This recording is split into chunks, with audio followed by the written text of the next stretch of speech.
আসসালামু আলাইকুম।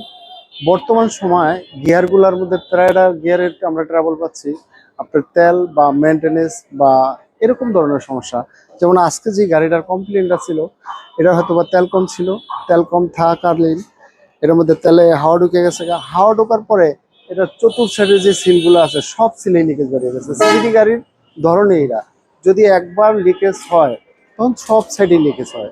যেমন আপনার ব্যাক গিয়ারের সিল ক্লাস প্লেটগুলো জ্বলে গেছে, সামনের টপটা আপনার সিজ করছে এবং ডাম্পার যেই সিল ছিল ডাম্পার সিল পর্যন্ত এটা লিক করে লেছে।